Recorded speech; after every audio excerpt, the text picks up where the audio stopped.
बिस्मिल्लाहिर्रहमानिर्रहीम। अस्सलाम वालेकुम। स्टूडेंट्स ने रिसर्च के कोर्स में भी कुछ क्वेश्चंस पूछे और कुछ रिसर्चर्स कैफ़े में भी क्वेश्चंस आया करते हैं। तो मैंने सोचा कि आज हम उन क्वेश्चंस का थोड़ा सा उनको थोड़ा अनपैक करने की कोशिश करते हैं। सबसे पहली चीज़ ये है कि जब रिसर्च प्रपोज़ल बन रहा होता है तो what is the background, then rational, then problem or purpose statement, then scope and significance of the study.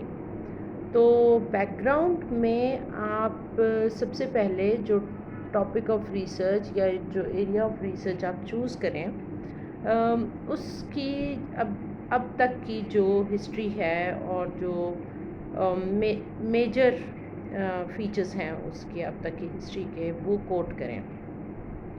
जब आप बैकग्राउंड लिख रहे हो तो ज़हन में रखें कि कोई भी क्लेम या कोई भी ऐसा फैक्चुअल इन्फॉर्मेशन जो आप उस चीज़ के बारे में लिखते हैं उसको रेफ़र ज़रूर करें रिसोर्सेज के साथ। कोई ऐसा क्लेम मत करें खुद से जिसका आपके पास एविडेंस नहीं है।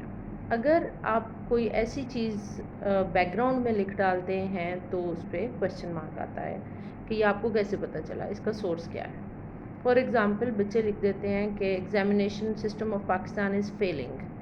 तो मैं पूछती हूँ कि क्या कोई रिसर्च फाइंडिंग्स पहले से बता रही हैं कि एग्ज़ामिनेशन सिस्टम इज़ फेलिंग, और अगर नहीं बता रही हैं तो फिर बैकग्राउंड में ये लिखने की जगह नहीं है। अगर ये आपकी अजम्पशन है तो अभी ठहर जाएं, अगले सेक्शंस में आप अपनी अजम्पशंस लिख सकते हैं। लेकिन बैकग्राउंड में आप वो नॉलेज दें जो ऑलरेडी उस टॉपिक और उस थीम के बारे में मौजूद है। दूसरा फीचर आता है रैशनल का।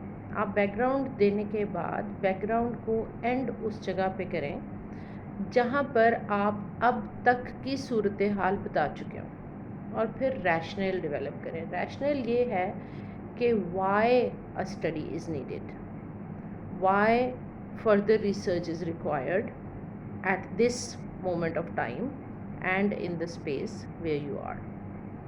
तो रैशनल बैकग्राउंड की बुनियाद पर लिखा जाता है कि अब तक ये काम हो चुका है और इस वक्त अब ये रिसर्च होनी क्यों ज़रूरी हो गई है। Then comes the problem statement और द पर्पस स्टेटमेंट। प्रॉब्लम या पर्पस स्टेटमेंट ये बताएगा कि आपकी स्टडी एक बहुत बड़े फिनोमिना में से कौन से हिस्से को टारगेट कर रही है। वो कोई स्पेसिफिक प्रॉब्लम है या वो कोई specific element of a phenomena है। अगर प्रॉब्लम है तो आप उसको प्रॉब्लम स्टेटमेंट की तरह लिखेंगे, आप प्रॉब्लम बयान करेंगे, मसला बयान करेंगे कि है क्या जिसको आप सॉल्व करने जा रहे हैं। और पर्पस स्टेटमेंट हम मोस्टली उन स्टडीज़ में करवाते हैं जिसमें कोई प्रॉब्लम सॉल्व नहीं होने जा रहा होता, लेकिन फिनोमिना या फिनोमिना का कोई एलिमेंट अनपैक होने जा रहा होता है, एक्सप्लोर होने जा रहा होता है। तो फिर आप सिर्फ एक पर्पस स्टेटमेंट दे देंगे। Then comes significance and scope of the study. Scope of the study basically ये बताता है कि ये कितने अरसे पर, कितने जोग्राफिकल एरिया में, कितनी बड़ी पॉपुलेशन या कितने बड़े सैम्पल के साथ की जाने वाली स्टडी है, और ये लोकेल और उसकी करैक्टरिस्टिक्स को बयान कर देता है जो इस स्टडी का हिस्सा होंगी। स्कोप ऑफ द स्टडी भी लिखा जाता है, और बाज़ क्वालिटेटिव रिसर्चेस में हम देखते हैं कि कॉन्टेक्चुअलाइजेशन की हेडिंग दी हुई होती है। तो कॉन्टेक्चुअलाइजेशन भी ये बता रही होती है कि ये स्टडी किस इलाके में होने वाली है और वहाँ की सैम्पल ग्रुप जिसको आप लेने जा रहे हैं, जो पार्टिसिपेंट्स होंगे उनके करैक्टरिस्टिक्स क्या हैं।